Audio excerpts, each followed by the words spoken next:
Hi, everybody. Welcome to New Ecologies, and thank you so much for tuning in. For everyone here who might not yet know me, my name is Nina Pelaez, and I'm Curator of Programs and Interpretation here at the Williams College Museum of Art. And my pronouns are she, her, hers.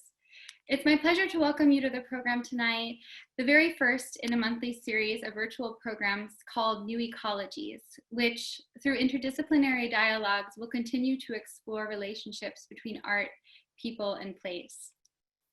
Before I dive into my introduction, I just want to share a few reminders. We are recording this talk and plan to share the complete recording on the museum's website and YouTube channel. We expect this program to run just a bit over an hour, but we will be reserving some time towards the end of the evening together to answer audience questions. So I do invite you to please use the Q&A feature at the bottom of your screen to share questions that you might have for our wonderful panelists. Also, you may have noticed that we plan to provide closed captioning for this event. Due to unforeseen technical difficulties, we will not be able to offer closed captioning for this program tonight, and I'm really sorry for that inconvenience. But we are recording the program, as I mentioned, and that program recording will be posted with closed captions. If you do have any technical questions, please use the chat feature for those. My colleague Beth Fisher, who's our Mellon postdoc in the digital humanities, is here in the background to help support any technical needs that you might have. So thank you so much, Beth. You also have already seen our Director of Communications, Joellen Aday, who's writing to you with some additional information and links in the chat during the program as well. I'd also like to especially thank my other colleagues who are also behind the scenes tonight. That includes Christina Yang, our Deputy Director of Engagement and Curator of Education, Ann Kennedy, our Program Coordinator, and Emily Kamen, our Program and Interpretation Intern. And I'd also like to extend an extra special thanks to Horace Ballard, our Curator of American Art at the Williams College Museum of Art, and to Professor of Environmental Studies, Laura Martin, both of whom have been deeply integral to this program. So thank you all so much for your support and for your work. So to begin. In some ways, it feels especially strange to me to be hosting a conversation about landscape virtually, on a platform that in many ways both transcends and perhaps even erases the sense of being in a shared place. It's worth mentioning, I think, that this program, in another earlier form, was intended to take place in person on the Williams College campus, surrounded by landmarks, an exhibition curated by Horace Ballard. But after the museum closed in March, and as the circumstances changed, the relevance of this particular program continued to hold, as well as to evolve. And I'm so thrilled that we're able to host this dialogue tonight in this forum and with our wonderful panel of participants. But as we come together here in disembodied space, I'm struck by the reality that all of us here tonight are in fact very present in a multitude of different sites and different landscapes. In another way, I'm thinking about what the relevance of such a disembodied sense of place has to the very notion of landscape, a term that within art and art history especially most often assumes a human-centered perspective, where looking and seeing are privileged above all other senses. As an example, I invoke the Ryder art critic, activist, and curator Lucy Lepard, who writes in her book, The Lure of the Local, quote, "Unlike place, which I define as seen from the inside, landscape can only be seen from the outside, as a backdrop for the experience of viewing." Later, she writes also that, quote, "Space defines landscape, where space combined with memory defines place."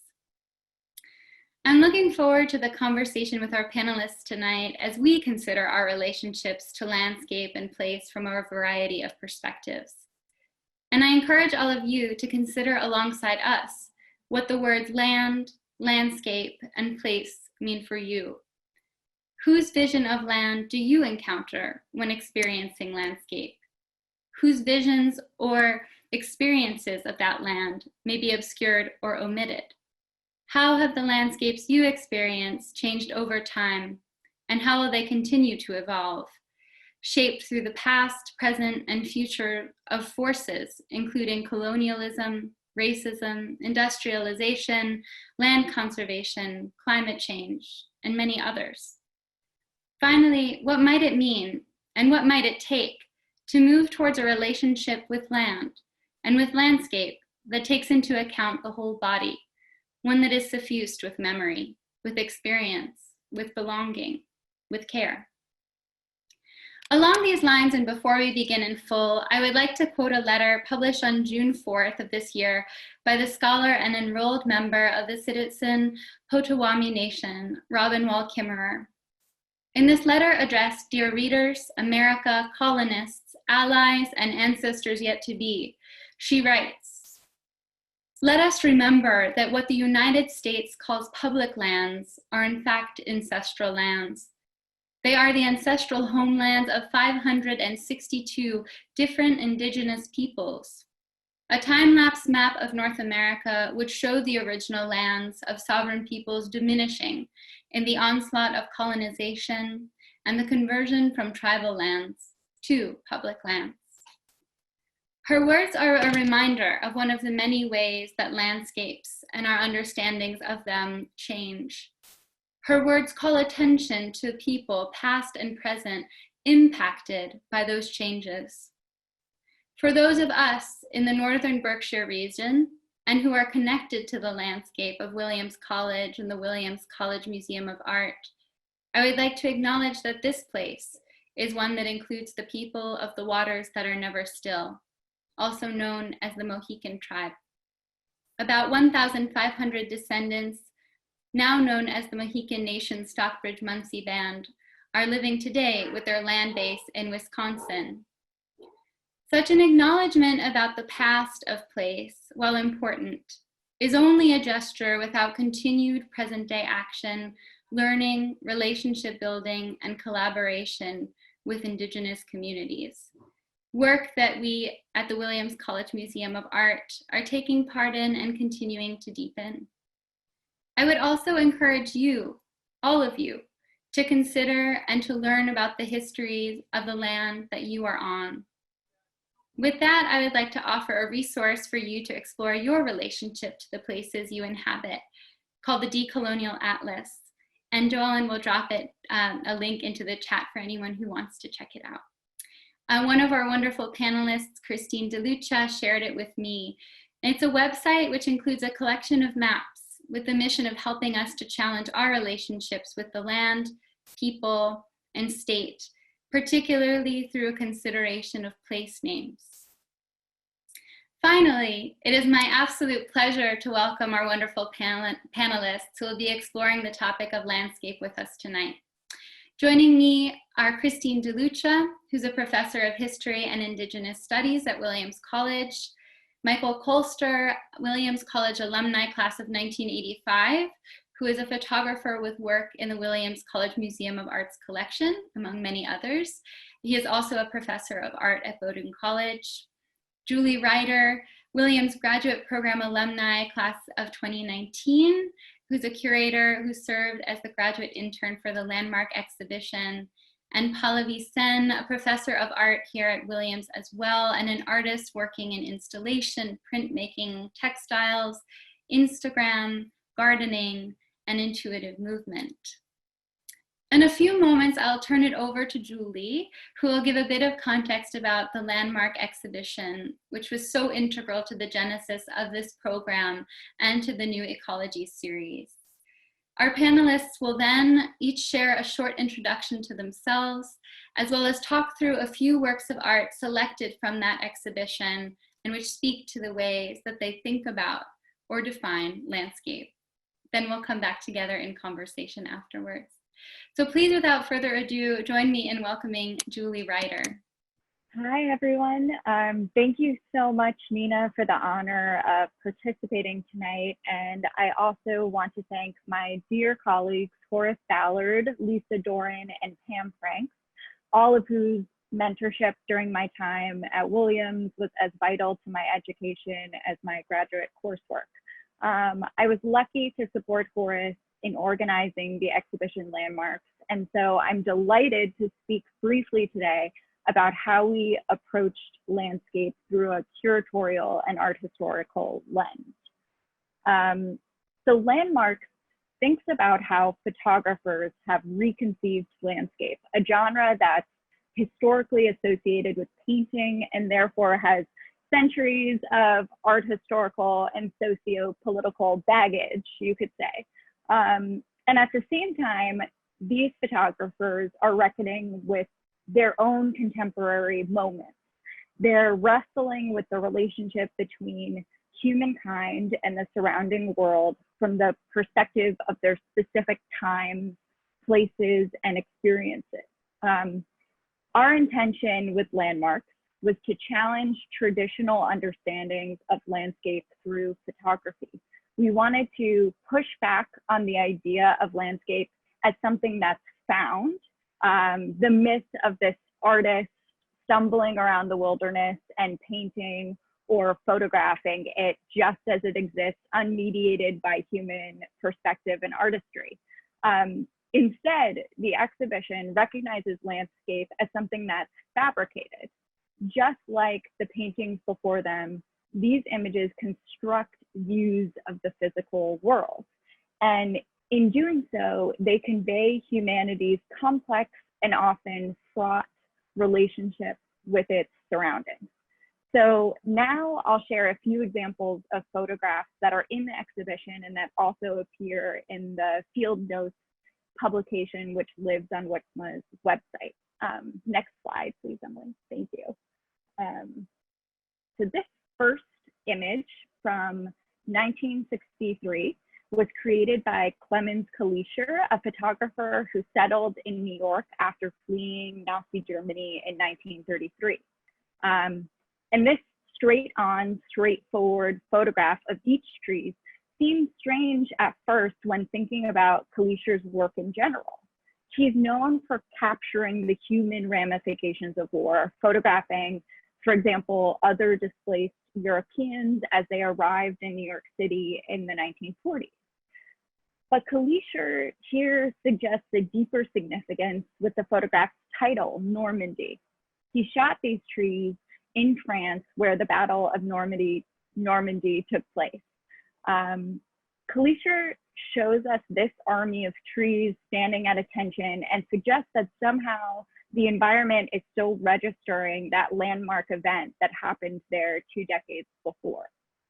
For Horace and me, this image helped us think about how photography developed in tandem with war. Early photographers raced to advance the technology of their medium to document combat as it was happening.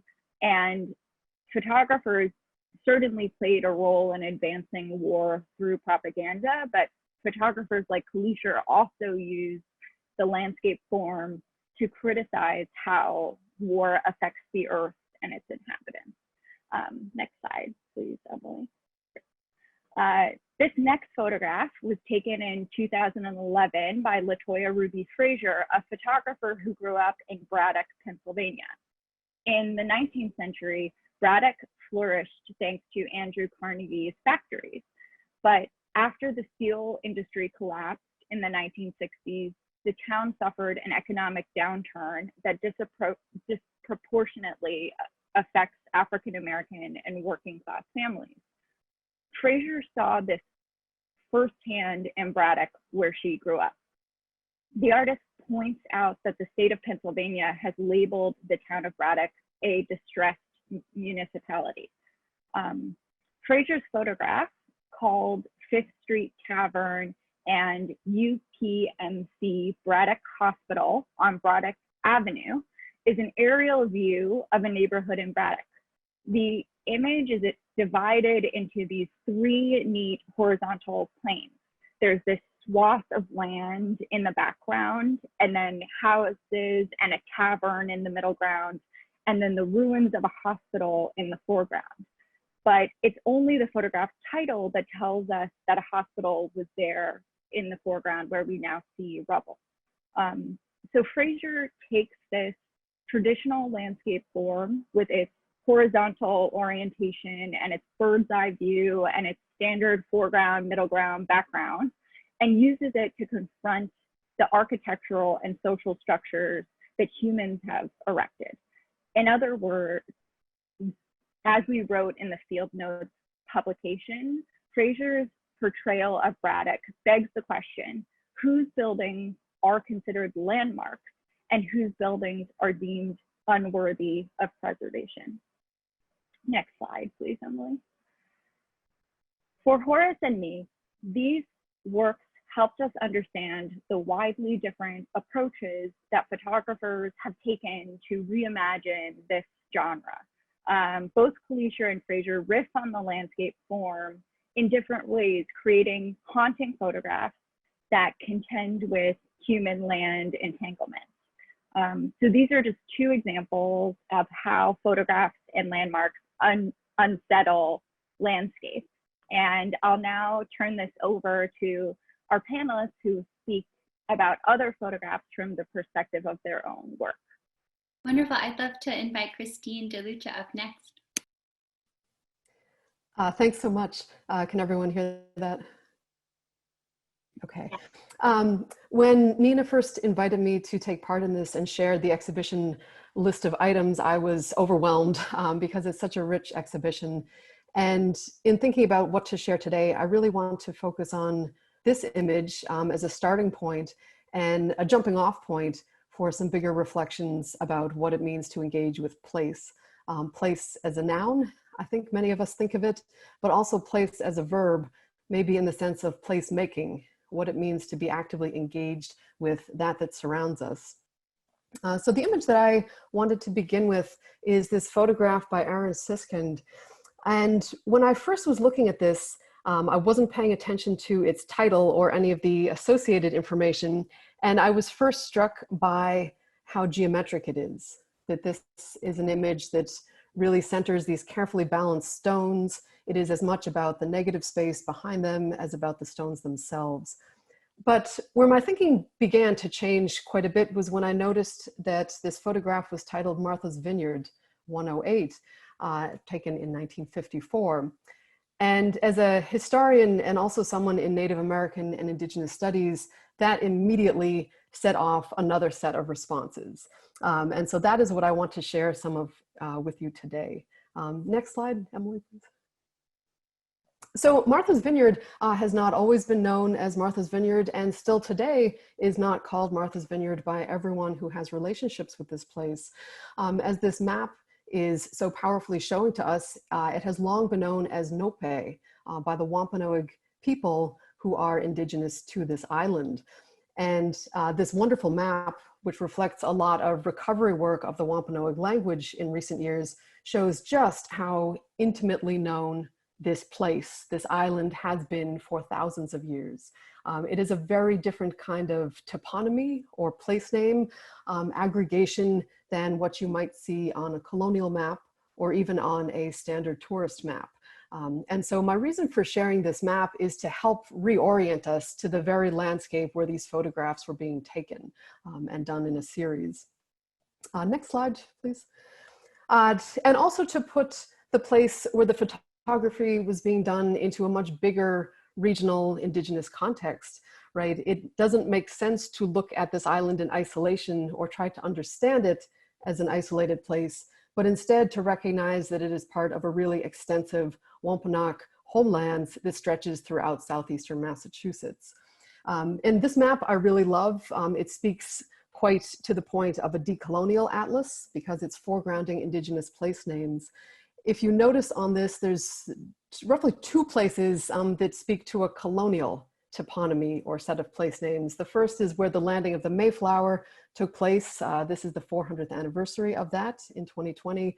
And then Plymouth, the establishment of a settler colonial presence. So with this in mind, the next slide, please, I think we can begin to both see differently and unsettle the photographic series that Aaron Siskind was developing. He's taking photographs of Martha's Vineyard, as he understands it, that are strongly de-peopled. There are not human beings in this space. And for me, that was really striking because the ways that I have come to know this island have been largely through Wampanoag community members who stress that this is always a human place. It is a homeland that has deep spiritual and historical and ancestral importance that continues right through today. So another way perhaps of getting at that and thinking both along with our photographer about stones and then maybe in some tension with him is to share very briefly a story about some of the most important stones on the island of Nope. If you visit the western end of the island today, known as Aquina, you will see these absolutely gorgeous cliffs that are striated rocks. They are colored in many different layers. And there's something that is aesthetically very beautiful about that, but that is not the full story. And what I'm sharing here is in many ways reflected in the contemporary tribal seal of the Wampanoag tribe of Gayhead or Aquina. What you're seeing on that seal is a culture hero known as Moshup. He's holding aloft a whale. And as Wampanoag's own stories of beginnings attest, Wampanoag, Moshup, excuse me, in the earliest times shaped the land to make it a homeland for his people. And he did this in part by catching whales and smashing them against the cliffs where their blood then ran down into the water. And as the story goes, that is why there is still this red presence in parts of the cliffs. Right, so this is a really different way of conceptualizing place that has been impressed upon me by tribal historians and others from Wampanoag homelands. That place is not visual alone, it is very holistic, and it is much about the connection of stories to embodiment to the ground and the water itself.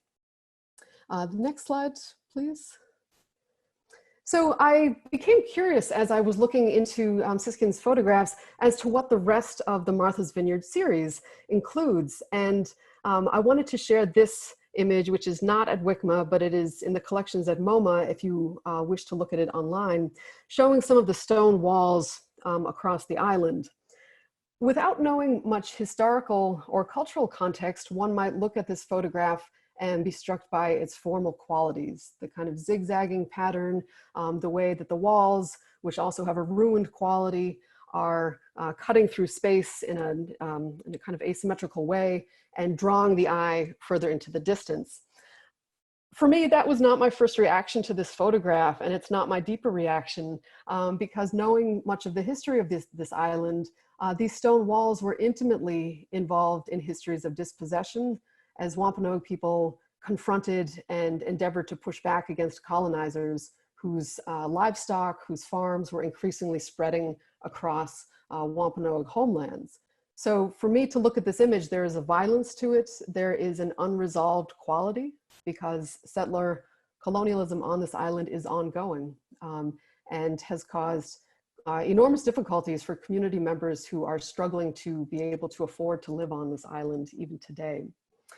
So these are some of the tensions that come to mind in beginning to read these photographs through a lens of history and also of a very specific place. I'll wrap up with one more image that is in the exhibition. And this is from an area that I know quite well in Hadley, Massachusetts, also known as the Connecticut River Valley. I previously worked at Mount Holyoke College and am deeply indebted to colleagues and friends in that region. What strikes me about this image is it is showing an agricultural landscape. There's something slightly desolate about it. And it's a very colonial landscape. It's a very recent landscape. And it really does not get us to a point of thinking about thousands of years of human presence in this extremely fertile river valley, and has left me with some big questions of how to recognize, how to mark, how to value those human presences in a place that have not left behind extant buildings or monumental structures, but are nonetheless still extraordinarily significant to past, present, and future in these locations. So I will stop there and turn it over to our next presenter. Hi, everyone. I'm Pallavi Sen. I teach art. I'm an artist. And this past summer, or this entire summer, and right now as well, all my work is centered around the garden, which is behind me. It's actually very close to me. It's a 5-minute walk away, but it's also right here. And I looked at the images that I picked. all connect to how, or the thoughts that I've been having while I've been in my garden, because it's a slow time being there. It's a lot of work that I can't do. Like I can't look at my phone in between. It's just my eyes and the leaf and my eyes and the soil. So it's a very different way of thinking and perceiving land and perceiving what I owe to it and what it gives back to me. And something that I've been thinking about for a while is maybe the sort of within like the way drawing is taught, how it sells us an idea, or not sells us, but tries to convince us of an idea of how the world is and how the shape of the world is and shape of a landscape is, which is then made true by photograph, but is actually not perceivable anywhere outside of the photograph. So if you were to just look up from your screen now and look at anywhere around you, I don't think we can see this. Or if we think we can see this, it's because there's a blurring on one end, or there's something else on another end. And it's never quite this like one separate view. And I think what the garden does is makes me very, very aware of how there are, instead of having like any kind of perspective where things are disappearing or things are emerging, it's like a constellation of multiple things happening that are going in and going out. Next slide, please. So this is an image of, I think the title of the image itself is Plants for Sale by Peter Hugo. And thinking also about like how I have a lot of house plants within my house. And so before gardening, my interest in plants came just from sort of populating the home with plants, which again comes from this huge Pinterest-based like, phenomenon of like what architecture looks like with plants inside, which is also sort of a recreation of what the outdoors look like if you perceive hills with like small trees. So that kind of same sort of scale of things, but within a home instead. And also trying to kind of create a landscape within a very limited space where that thing relies completely on you, can probably not have any kind of relationship with what's around it. And so recreating the way that we can simplify what we see with our eyes. So I can walk through a place and see foliage, or I can call it foliage, or I can call them trees. Whereas if I walk past my family, I wouldn't really say that. I would see everyone for themselves. And so taking that and simplifying that and putting them into pots. So I think I always had like an ethical issue with houseplants for that very reason, like constraining something so much and sort of simplifying or making them into little elements the way I previously would simplify the world around me as I was walking, because I didn't really know it, and it was just a background or a landscape for me. Next slide. And then while thinking about gardening, something that when I started working was working in my garden, something that became so obvious is like, even as like, you know, the weeds were being pulled out and, or what we consider weeds or what we think shouldn't be there, though it's flourishing there, it's very happy to be there, but I don't think it should be there. The instruments of all of those things, or the instruments of taking them out, it's like constantly like a placement of these multiple rectangles and straight lines and parallel lines onto what is clearly around. Things are framed, you know, wanting to bring that sort of order to something that actually has many back and forths, many layers. Like it's it's like a prismatic thing which you're trying to then flatten and say is a drawing. Oh, I'm freezing occasionally. That's really sad. What I'll do is I'll just move a little bit.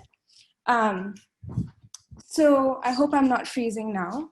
So looking at that, considering that and thinking about like all the organic forms, or what we consider an organic form, that then sprouts out of this like very methodical way of making something and laying something out, and this very futile attempt to even pretend that that is possible, that something will grow in the very line that we want it to grow. All right, next slide. And I was really taken by this one image of the corn stalk, because this week in fact is when my corn tassels came out, and now the silks are also emerging. And it's also, this week is also the first week where the Japanese beetles are far fewer in number than they were last week. And then also maybe some sort of like these truths about what the world looks like, or what the scale of things are, and then trying to like see it from a very different set of eyes. of what it's like to sort of scale this leaf when you are that small, what it's like to go up the stalk, and the sort of geometry of that, of this like arc that is going this way, and then another form going this way, and then the many tangles of like vines going, like tendrils going around it, and what that feels like. So, and with the act of while gardening, like being in the garden, like bending down, crouching, seeing something one way, peering up. So the physical act of viewing versus what happens the way you view something when you're sort of in a car, or when you are, and like all the music that comes with, you know, perceiving the world through a car. So the pacing of the music, the kind of music that plays and that makes you feel speed, versus how it is to the slow movement when you are looking at things that are either your height, slightly smaller than you, where you have to like turn your head this way, when then you stand up and then they're little, or when this is August and they're so much taller than you. And so that scale of thing, again, sort of making me really not believe that that any kind of like perspective drawing can ever be taught or should be learned at all, because it's like this misleading kind of boxing of the world that you see. Next slide. And I was also thinking about, like last semester, a student of mine showed me, I think he was in a geology class, and he showed me, this is not actually connected to the geology part, but he showed me a picture of the path of a river and how it moves, and how the way one draws it on a map, or the way you reduce it to this kind of line, or the way a photograph makes you imagine it, is so different from its life of something that is so dynamic and so that whose movement constantly changes. And if this picture was taken 20 years later or 20 years before, those lines would be in completely different places. And so this kind of also this urge to constrain that, which I think runs parallel to this like New England obsession with lawns as well, to like contain things, to make them uniform, to impose our idea of what nature is always onto what is much bigger than that, and much more uncomfortable and much more inconvenient. Next slide. And then this picket fence, I thought also of like another thing that where we draw a separation between us and the landscape, because the landscape also is something that I feel you can view from a space where you are comfortable. So comfortable also because of the scale of things. So I remember once when I was in a mountain valley, very far away from here, but closer to home in India, and I felt scared about just walking. And it was because I've grown up in very, very dense cities, and I've never had that sort of space around me while moving. And it's not based on some sort of, you know, stereotypical idea of being like small and the world is big, and so you feel small or humbled or anything of that sort, but like truly the kind of space you feel you can have around you while you're walking, the way you measure out, like the way you pace yourself. So do you pace yourself with city blocks? Do you pace yourself with like the small movement between stars from here to there? Do you pace yourself by just how the mountain has not changed its size at all, even though you've moved so close to it? It's still as big as it was, but something has shifted, and that ability to perceive that shift. And so that relationship to a landscape versus this relationship to a landscape where you keep things out and thinking about, so I started building, I don't know if you can see it in this image, but I started building a fence around the garden, because right under the white house, which is behind me, there's a groundhog and its family. So it's like a very futile attempt to like keep them out. I made that fence, and I was thinking about like this building of fences, or thinking that, oh, this is mine, this is yours. Isn't this very similar to sort of how this country also behaves at a level that, you know, what many of us disagree with? Isn't that the same thing?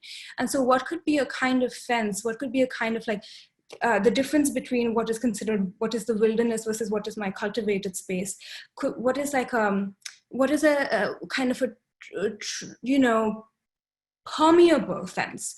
And so the students that I've been working with in the garden, and we've been making a fence that also has beams growing all along it, so that when a creature comes from the outside, instead of wanting to climb over it, that can be their snack, and then they can see through it. And if they really want, they can go through it. But it's like a pausing point of nourishment, which separates him and I, or they are separated from me, but it's not because neither of us is hurt in the process of doing that. All right, next image, please. And then also something, this image and the image after this one, if we could also see the image after this one, please. So both of these, I was thinking about how our relationship to landscape is transformed so much. Like a child who grows up in Williamstown has such a different relationship to the sky to, let's say, maybe a younger version of me who could only see the moon maybe at midnight, or maybe when it's like at the center of the sky, because before and after it's behind a building. And so how close you feel to something, or how much you can relate to this as something that leads to an emotional reaction towards your childhood or towards home, versus whether you see this and you just think of like a scientific diagram, or something. When you see this, if you think of home, versus whether you see this and you think of science, relates so much to the way that you've been able to walk, where your eyes have been able to go. And have you been able to walk in a straight line? Do you live in a place that has 3,000 people, or do you live in a place that has 15 million people? And how that transforms when you think you can see the moon, when you think you can look to the other side, and how close the world is to you, or what you think the shape of things outside you are at all. Next slide, please.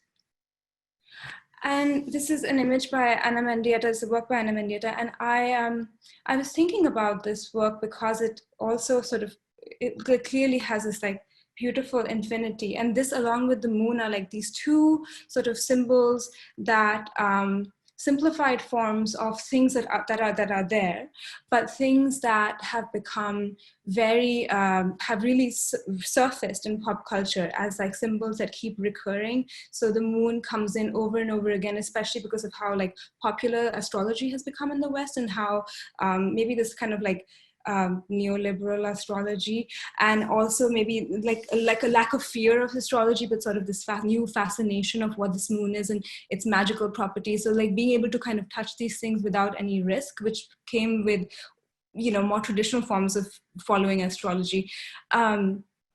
And also just like the very simple act again of drawing. So when I was planting peas in my garden, which completely failed because I planted it very late, just being able to like sort of make that crease make that kind of cleft in the soil and putting those in, and then making little mounds out of that, and how absolutely present that is, and then how completely it disappears within a week.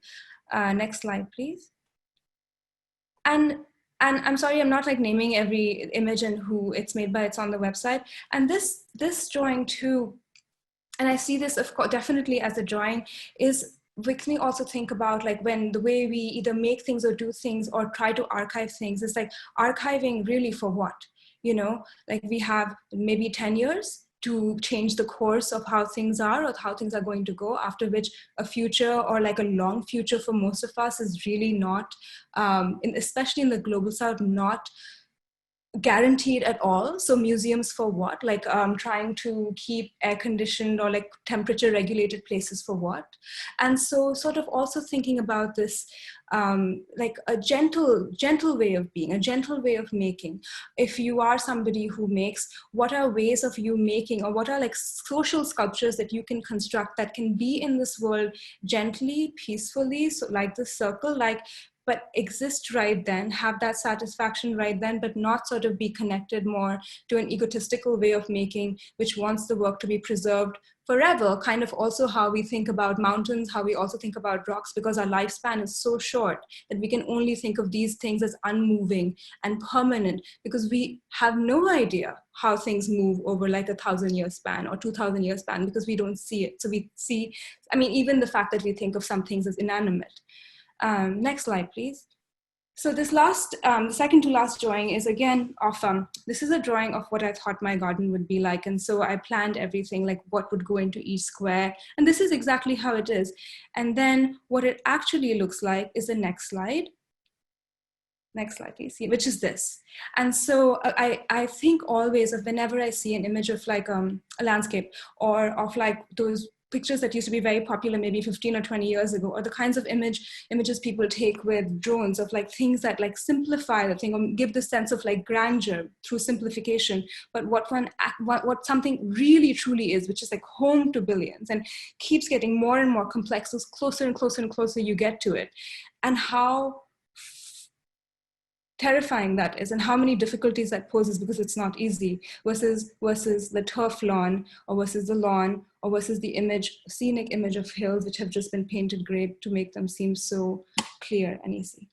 And that's all, and I'll leave you there. Wonderful. So next I'd love to invite Mike Holster, who will also share his screen. Hi there, everybody. I'm trying to see if I can share this. Is that working? All right, almost.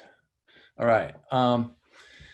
So I'll take about 10 minutes here and talk a little bit about some of the work that of mine that's actually in the show. So I'll talk from a different perspective, sort of the inside looking out as opposed to the outside looking in. And hopefully you guys are hearing me okay and that this is working technically. I want to thank Nina for putting all this together and the crew at the museum in the background here. I also want to thank Julie, and I want to thank Horace Ballard for the curation of this amazing show. Please download the catalog, everybody out there, and read Julie and Horace's excellent essays. They're fantastic. I want to thank friends Andrew Canning and Karen Wells for their gift of the work to the museum. And it's an honor to be in this show with so many luminaries and heroes of mine. Specifically, Eugene Ache and Walker Evans are in the show, and it's their fault that I became photographers. So sorry, Mom and Dad out there in the audience. I also want to mention that two of my teachers are in the show as well. Neil Rappaport, who's teacher at Bennington College, but taught a photo history class at Williams when I was a senior, and it meant a lot. I didn't start making pictures in earnest until a few years later, but I remember that class a lot. And also Frank Golke is in the show. He's a friend and a teacher of mine from graduate school at Mass Art. So I'll talk a little bit about this project that I worked on from 2008 to 2014. And two of the pieces in the show are from that project. This, which you can see here, is actually one of the books that was published from, or the cover of one of the books that was published from the project. The project, at least the project looked at 5 different urban industrialized rivers. The Androscoggin in Maine and New Hampshire, the Schuylkill in Pennsylvania, the James in Virginia, the Savannah between South Carolina and Georgia, and also the Los Angeles River. I chose these rivers because I thought of them as being sort of hidden in plain sight. They've been written off for decades, basically polluted beyond what everyone thought was kind of redemption. And now they've become partially cleaner due to the Clean Water Act. You can recreate in them now in boats. And you can maybe even swim. I don't necessarily recommend eating fish out of them, but they're a huge improvement over the sort of foul-smelling, headache-inducing sewers they used to be. But the appearance right now can be a little deceiving. These rivers are at a really interesting place because they're both clean and dirty, and they're not wilderness, but they're not ruined.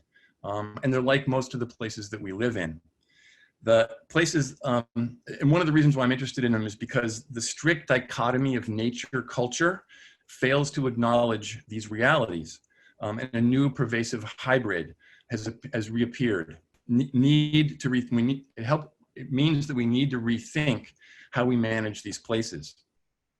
And one of the things that Pallavi was saying earlier really struck me, because one of the problems in photographing these places is how much their historical legacies aren't necessarily immediately apparent. You can't see necessarily how they used to be. And so I started thinking about a way that I could make pictures that would reveal some of those complexities. And so basically I started using this process called the wet plate collodion process. It was invented in 1851. It uses glass plates as a substrate, dates flexible film by about 30 years. It has limited sensitivity. It mostly sees UV and only the blue-green section of the visible light spectrum. It requires really long exposures, and everything is handmade on site. So I have to bring a lot of equipment and a lot of chemistry to the site of making the pictures. That necessarily limits the subject matter and even access to sites. So I'm not hiking into pristine or difficult to find locations. Everywhere I was able to photograph were easily accessible by car and by anyone else out there, which is something I really liked a lot. The other thing I liked about it too was that I could not predict results. I couldn't tell how the picture was going to come out. So much uncertainty involved in the process. So I want to show you a little bit of what it's like to actually be on site. This is a photograph of me in the channel of the Los Angeles River, downtown Los Angeles. It's the section of the river where all the cars basically run up and down the channel inside the river. You can see my camera on the upper left. You can see me next to the camera under the dark cloth, setting up a shot and framing. You can see my dark box in the foreground. That has my silver bath that's inside for sensitizing plates. I have a clearing bath that's on the floor there and a whole bunch of other equipment, including glass plates, chemistry, water, holding baths, things like that.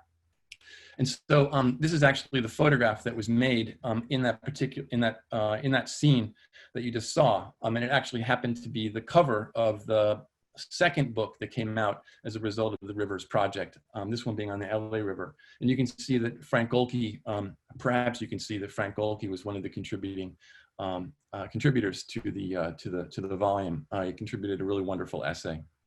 I want to show you what it's like to pour collodion, which is the substrate or the medium in which the image actually resides. And so that I take a piece of glass plate out in the field, and I have to pour this syrupy stuff that needs to flow across the entire surface of the plate. And it stays tacky and it stays kind of wet. And once that's completely brought across the surface of the plate, it's put into a silver bath. It's sensitized, and while it's still wet, I put it into a film holder or plate holder, which you can see here. It's light tight, and I slide it into the back of my view camera. And then once I've exposed it, I bring it back into the darkness of the dark box, which has a red light in it. And then I pour developer on that plate, and I can watch the plate come up right in the box, right next to the river. So I get to see the picture right after I've exposed it, which is really super exciting. Once it gets exposed, once it gets developed, I'll put it inside the clearing bath, and then we get to see how basically the image starts to appear in that clearing bath. One of the things that's really interesting about these plates is that it looks as though there's almost nothing on them. They're very transparent with barely anything there. And what's fun about them is that they reverse to a positive. They were a negative originally. They reverse to a positive once you put them in front of a black background. And so the way that I exhibit these pieces is in front of black plexiglass so that I get a positive image when you look at it. And it's put in front of the black plexi and with the black frame. And then you can begin to see how the plate itself is held in front of the black plexi by these standoffs. So it features the fact that it's a glass plate and it has volume and depth, and it begins to approximate what I would think of as sculpture. It's a unique, singular image, and it plays with and tests our ideas, common ideas around what a photograph should be. So this is an example of a negative made in the ambrotype process with white behind it. And this is what happens when you put black behind it. And then you get to see how the image basically reverts to a negative when there's white behind it. That process, that transformation for me still mystifies me. I don't understand it. And it's one of the main reasons why I love making these things. So back to the rivers. We're in Pennsylvania at the Schuylkill River, and I have 3 slides I want to show you of the same place. So if you take a look at this, you'll see that it's a diptych. And I really was amazed when I started using this process because it's a wet process that I used for a wet subject. And that was something that never really occurred to me until I started doing it. And then it sort of occurred to me as this discovery. And so what I mean by that is that the plates themselves, the images embody the current of the river. They follow the flow of the chemistry across the plate surface mimics the flow of water. Deposits of silver on the plate that comprise the image echo the deposits of sediment river bottom itself. wet subject and wet process. I also thought about the historical coincidence of the massive adulteration and industrialization of some of these rivers and coincidence of the invention of photography. Julie mentioned earlier how war and photography actually have these kinds of parallels. And I think very specifically industrialism and the alteration of our landscape through the industrialization of our country is very much about the invention of photography as a witness to those changes and also as an agent of the similar set of forces that caused it in the first place. So you can see here in this diptych, you can see downriver off to the left, and right around the edge of that tree on the right, you can kind of begin to see upriver. And I want you to pay attention to the outcropping of rock on the left-hand side of the left panel. And we're gonna go and walk out there, and that's where I made this picture from. And so what I like about this picture is that it begins to suggest a kind of bucolic 19th century romanticized landscape. But at the same time, on the right-hand side, there's a mention of concrete and a boat launch. And you can see that same tree off to the right. And as I walked out onto this rocky outcropping, I looked down and I saw anthracite coal pieces. This river was used to transport coal from the mountains down into Philadelphia, basically transplanting its original use by native peoples as a way to transport goods and maintain communication between their settlements along the river. And it also provided along the banks a range of hunting grounds. So as I was developing this plate back in my dark box after exposing it, I heard this laughter and splashing and talking, and I couldn't understand where it was coming from. I was at a park, there was no one else around, I wasn't being bothered. And then I stuck my head out of the dark box and I saw all of a sudden a flotilla of kayaks coming down the river. And it was a surprise to me, something I never could have imagined. And all of a sudden they were there. And then they came up to me and they were very curious about what I was doing. And as a result of their curiosity, they got roped into sitting for a picture for me.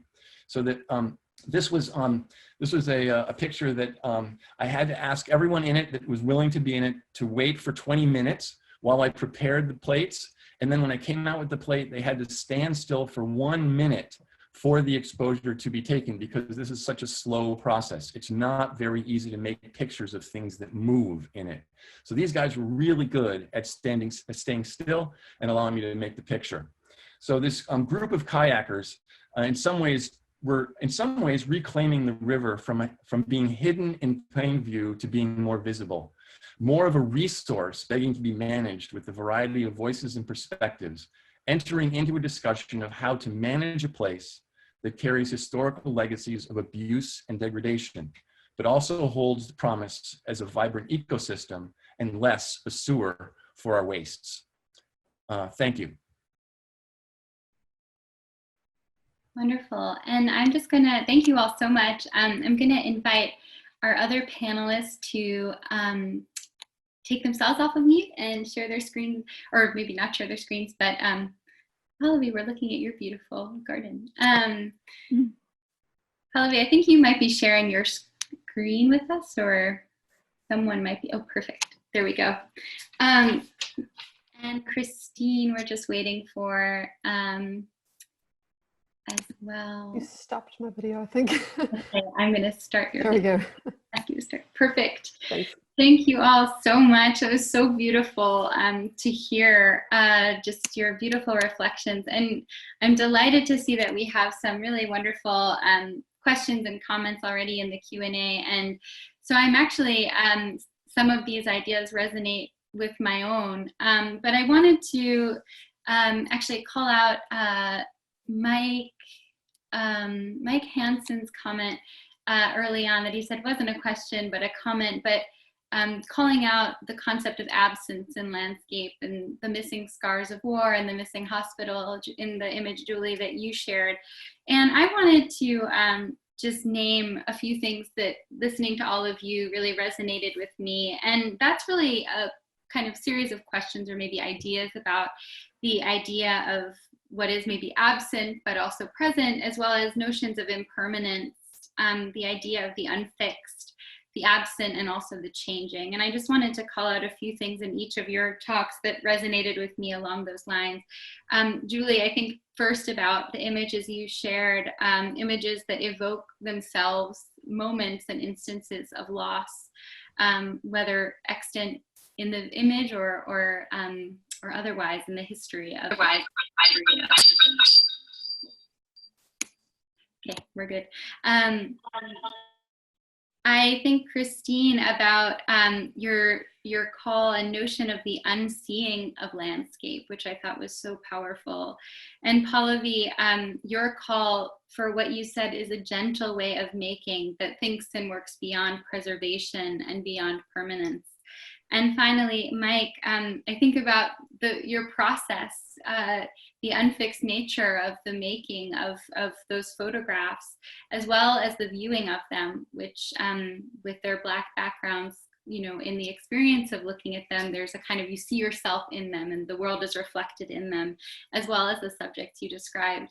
I wonder if, just briefly, you guys might comment a bit about maybe that idea, that notion of the unfixed. And I'm thinking especially too about how that relates to photography especially, but then also how we might think of it in other forms of art and creative practice. And Pallavi, you evoked so many, sort of the limits of drawing, the limits of perspective, and thinking more expansively maybe about social sculpture or social engagement as well. So I really loved the comment that Nina raised about absence and landscape. And I think Nina makes a really beautiful point about the fact that the landscape genre and photography both share this kind of association with claiming presence and capturing presence in some degree and making one's mark. And I think that so many of the photographers in the exhibition are really challenging that idea. And as our commenter said so brilliantly, they are prioritizing absence as this really fruitful void, and pointing out kind of absence of knowledge, absence of power, erasure of certain perspectives, and that's a really kind of beautiful dynamic that these photographers are bringing to the table differently. I'll also say that I think just to make a really grand general statement, I think that photographs are mostly about loss, and therefore to some degree about absence. I think that photographs by their nature describe a slice, usually a very discrete slice of time. And I think as a result, when we see time sliced like that, it can only make us, I think it only makes us think about how much time around us is constantly moving and changing. It puts it in relief. And so that I think that absence is the central, absolutely a central characteristic of photographic experience. I'm thinking of this notion of a photograph being a moment in time, and from a historian's perspective, that often tends to not speak to causality, what has caused a landscape to become the way it is. That is frequently not a part of the story unless it is narrated or brought in through other materials. But I'm also reminded of various reef photography projects, particularly in the US West, so Mississippi and westward, where photographers in the late 20th and 21st century have deliberately gone back to the very same landscapes where surveyors, geology expeditions, right, had done photography a century or roughly before, or maybe even done paintings, and gone back to those exact same places and re-photograph them. And that can be a way of more critically, I think, engaging with what has happened here, and also in some places how the landscapes maybe in the 19th century may have been utterly decimated by various kinds of industrial activity, and today have been restored or are coming back through ecological and other kinds of projects. And so it's not necessarily read a sort of a one-way type of narrative, that rephotography can actually surface other kinds of futures. now. I wanted to talk about in terms of like or like what that like what a photograph is. And so I'm not a photographer at all, but the way that I perceive photographs now are, or like with the way we often see photos now, are also this action of like so this is a doneness, like you did this, or you saw this, or you did the work of something, or you finished this, or you are working on this.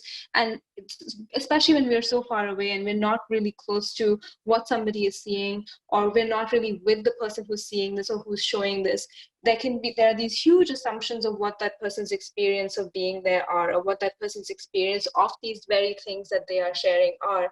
And so I was thinking also about, like, in any landscape or in any space you are, it's never, there's always the other person who you're experiencing it with, who transforms that for you, and with whom that continues, that is maybe that changes how you're viewing it. So the person you are talking to changes how you're viewing that space, and how happy you feel walking through that, or how safe you feel. And whoever that compatriot is, and if it's your family or your friend, or if it's like a particular like attunement to nature, and how that transforms the way that you are seeing the space as the timeline you're seeing it on, or how safe you feel there, and how much change you can perceive in it. That's wonderful. And I think what you're just saying now, Pallavi, I think brings us to one of our first questions here in the Q&A. I think your notion about sort of the assumptions of experience, and also thinking about the people who transform our ways of seeing, I think speaks to Issa's question that reads, the notion of understanding land and place as peopled, as you relate, Christine, really resonates with me. Is there something else that a landscape image, even one without people, can offer, especially an image that hints at human life without prioritizing it? Can there be something other than this de-peopling move towards erasure via aestheticization? Maybe I'll say something on that. So I'm especially interested in ways that Indigenous frameworks of engaging with place can offer a less anthropocentric, less human-centered account of being, right? And ways that, you know, just thinking specifically from Wampanoag context, humans have always been understood in deep, significant relationships with other beings, with the water, with stones, with whales, with everything that grows on the land. And it is not a hierarchy that places humans at the apex as the agents or the primary shapers, but rather in a set of webs of relations that are lateral, that are continuously dynamic and reciprocal.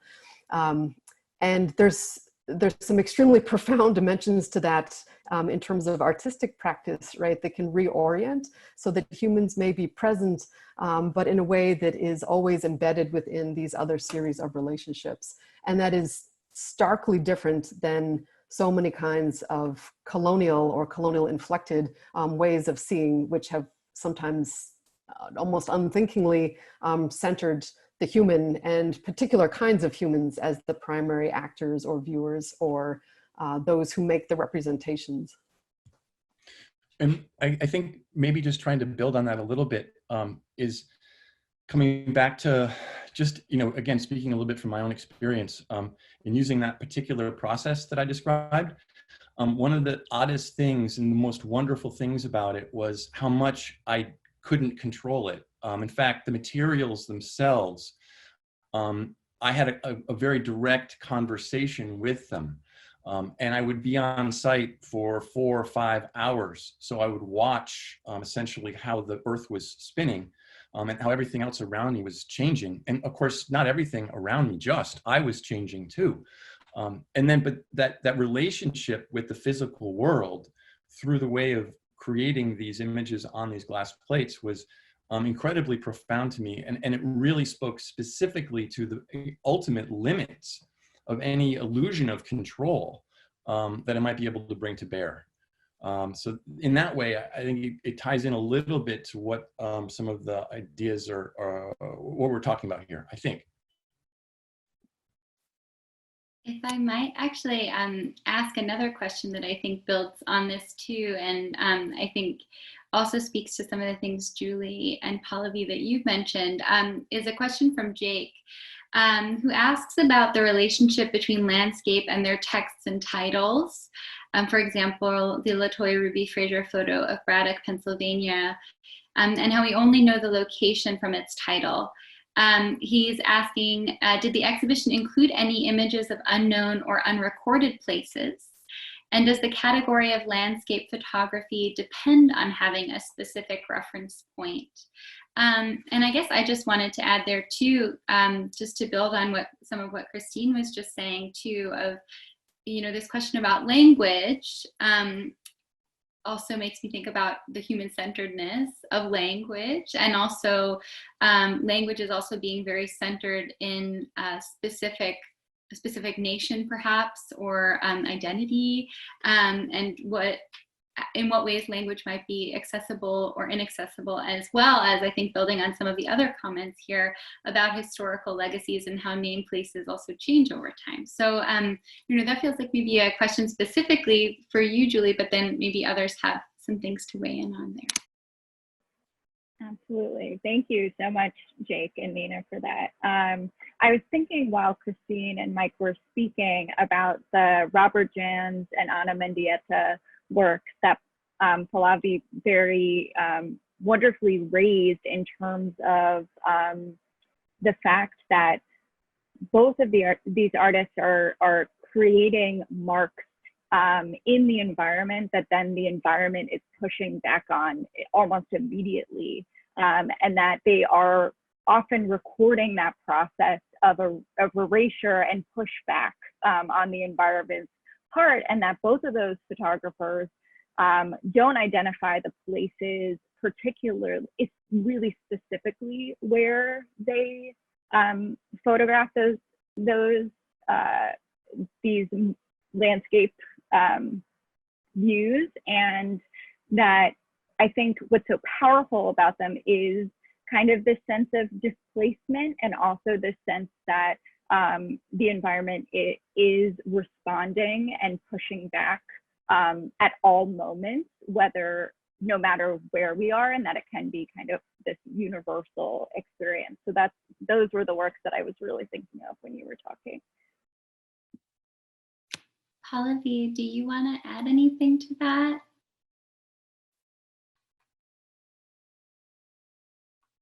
Oh, I think you might be frozen. Yeah, so with looking at those two images, I was also thinking about there's a lot that we put on ourselves, or like the human tendency to be an author of something.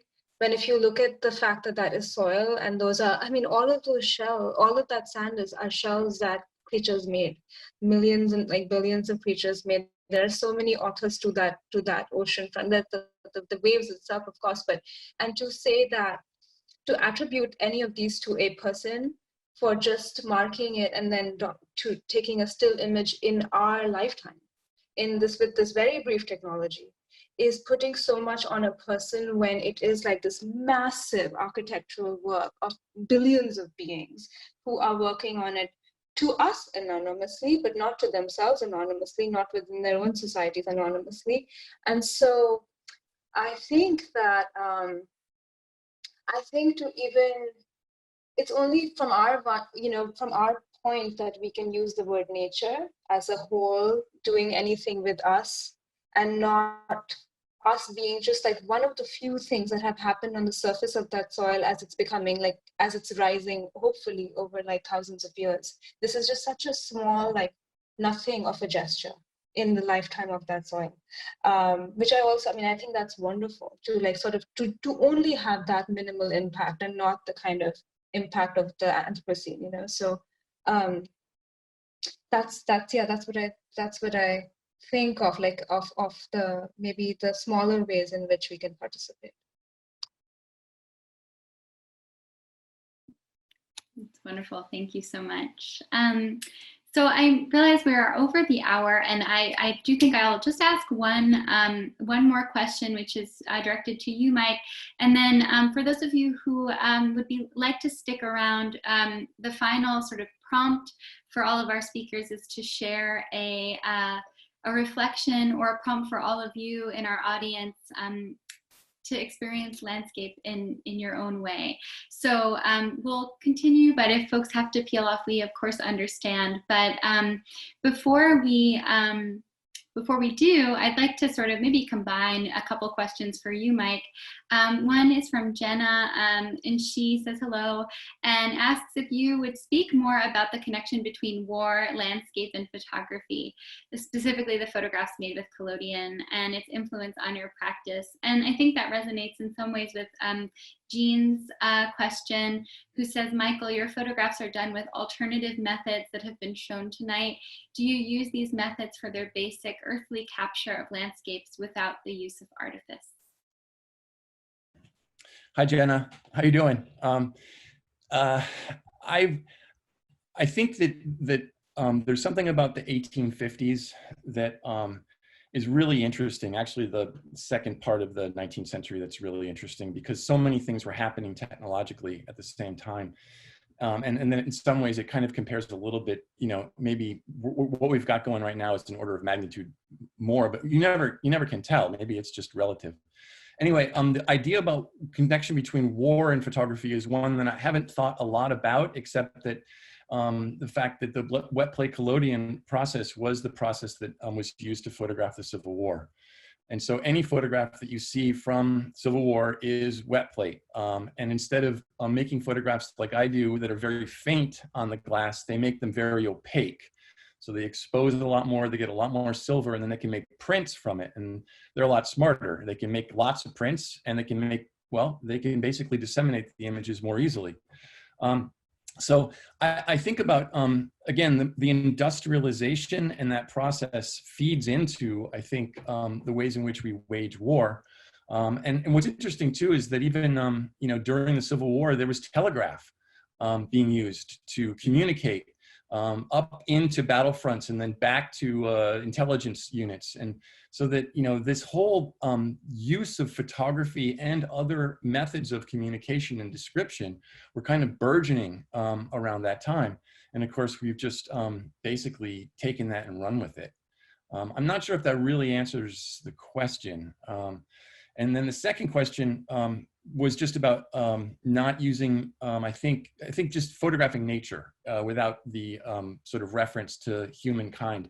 And I don't really use this process except for when I've been photographing the rivers, and mainly because of the relationship that exists between the process and the kind of historical legacies that I'm trying to sort of uncover, or at least reference, related to these particular kinds of urban industrialized rivers.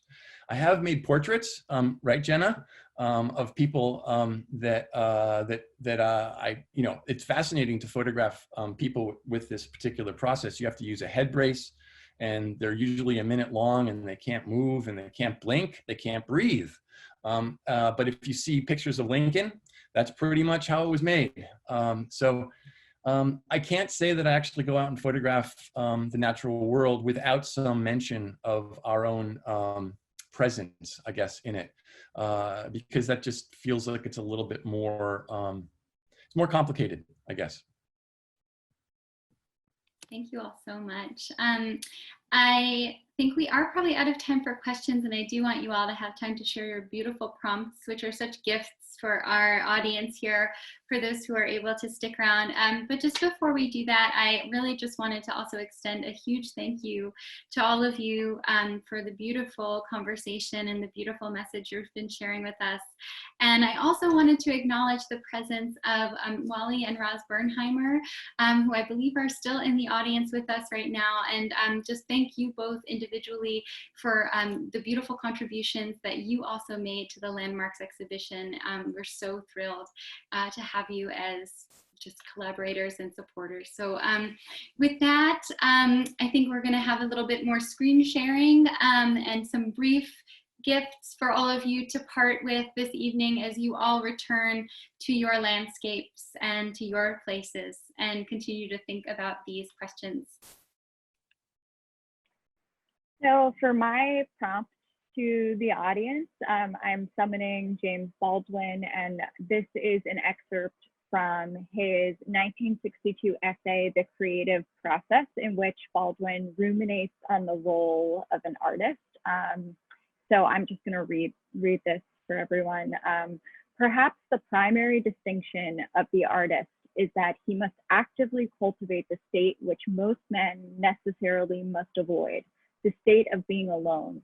That all men are, when the chips are down, alone is a banality, the banality, because it is very frequently stated, but very rarely on the evidence believed. Most of us are not compelled to linger with the knowledge of our aloneness, for it is a knowledge that can paralyze all action in the world. There are forever swamps to be drained, cities to be created, mines to be exploited, children to be fed. None of these things can be done alone. But the conquest of the physical world is not man's only duty. He is also enjoined to conquer the great wilderness of himself. The precise role of the artist, then, is to illuminate that darkness, blaze roads through that vast forest, so that we will not, in all our doing, lose sight of its purpose, which is, after all, to make the world a more human dwelling place. I was very drawn to this because it feels so enigmatic and contradictory, and I just wanted to share that. So thank you all so much. I think Christine, I think you're next. Okay, there we go.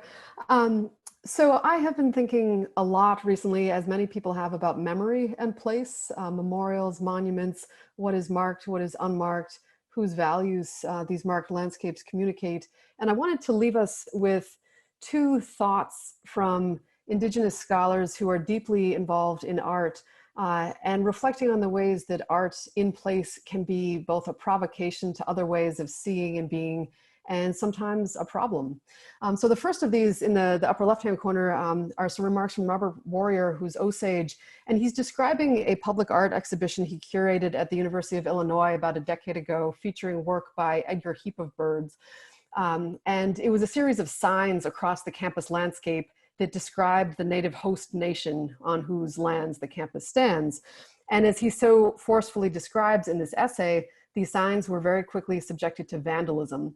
And so he's exploring the nature of this pushback. And he writes, for many viewers, the visual naming of the peoples whose homelands those in Illinois now occupy is their first confrontation with a named Indigenous past of the ground on which they walk. And he opens up through Heap of Birds' work this really marvelous exploration of how art in place can unsettle, can disturb, can generate anger, can force viewers to engage with topics and experiences that maybe had never been foremost in their minds. And it really leaves me with a question of what next? What comes after that initial set of often literally physically violent responses to a landscape that has surfaced histories of dispossession. The second quotation from Kendra Greendeer, who's Ho-Chunk and doing a PhD in art history in Wisconsin, is reflecting on the memorial landscapes of her campus. And she writes this, there are important stories that aren't yet told by the monuments on campus. And there are stories that are still told exclusively from a settler perspective. And from there walks through features that I'm sure many of us have seen in our own locations, be they bronze plaques, giant statues of Abraham Lincoln, signage, and the ways that these often very quietly but powerfully shape people's experiences of these campus spaces, sometimes in positive and inclusive ways, sometimes in highly exclusionary ways. And so I leave these here to think with a photo of Williams, its own campus in the background, to ask us what comes next. What comes after the critique has begun to be aired? What is the next place that we might go with this? Thank you, Christine. And now Pallavi. Hi, so my prompt is fall New England fall attunement, and so it is find a walnut tree, find an oak tree, find a sumac tree. Collect young green nuts, fine brown acorns, soft downy sumac berries, chop the walnut flesh. Boil each separately in water and then see what happens when you add iron, which could be a screw or a metal scrap, or vinegar from the kitchen. See how it is on paper. See how it is on paper put twice, on undyed clean cotton, and then see also how it is on your fingers after cooking, and also think back to when you picked it and how it was on your fingers then. Then a few months later, walk past these trees again and consider the ground and the colors forming on it over a different time frame. Thank you. Thank you so much, Pallavi. And finally, last but certainly not least, Mike, if you'll share your screen and your prompt. Unmute. Okay, I'm going to cheat. I got two. All right. Maps. They've been referred to earlier in the evening, and they're kind of amazing. I think photographs are, on some level, maps, actually, mapping the surface of the physical world. And in fact, Raven's map of California is it's drawn from satellite photographs. So I recommend this with a group of people, and I know that in a pandemic, this is really hard. But if you have someone that you live with or are close with in your family group, or if you can do this with a group of people that you live near, even if it's virtually, everyone should try to draw a map of your local area. And don't say anything besides local area. Draw a map, keep it simple, schematic, just draw a map and show it to each other. See what you, compared with other people, have set up as important features, or even think of as a definition of local. Okay, so give that a try. It's a really fun kind of party game, actually, and it will teach you a lot about, I think, yourself and how you see your local area, and also how other people see it at the same time. And finally, this is a photograph by Mark Clett. He was referred to by, I think, Christine earlier in the Rephotographic Survey Project. He's the king of rephotographing Western photography from 100 years earlier.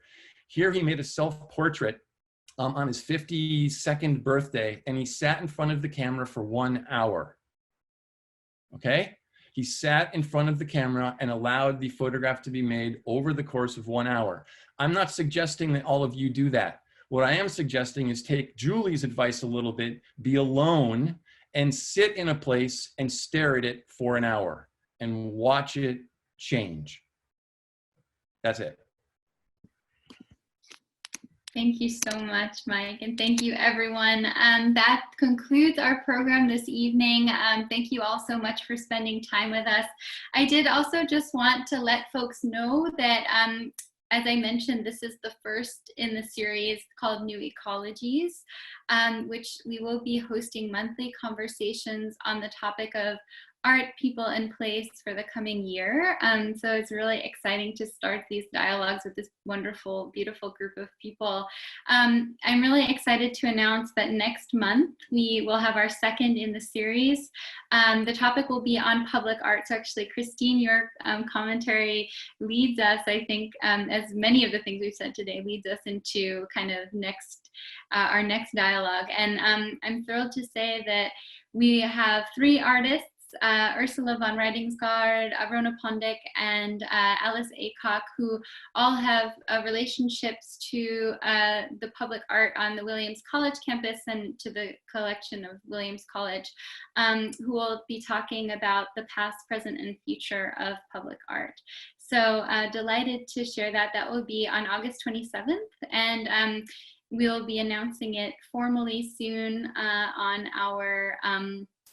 our website and other social media. And in case you aren't already, you are also most encouraged to sign up for our newsletter. There is a link in here. You guys will receive a invitation to a survey after this program as well. And I just want to, surveys are not fun, but just say that we take those seriously and love hearing from people. And if there is other feedback you'd like to share, we would really love to hear it. This is our first virtual program, so we're learning, but really grateful to be learning in the company of all of you. So have a beautiful evening, spend time in your landscapes, and think about history and place and future. Thank you all so much.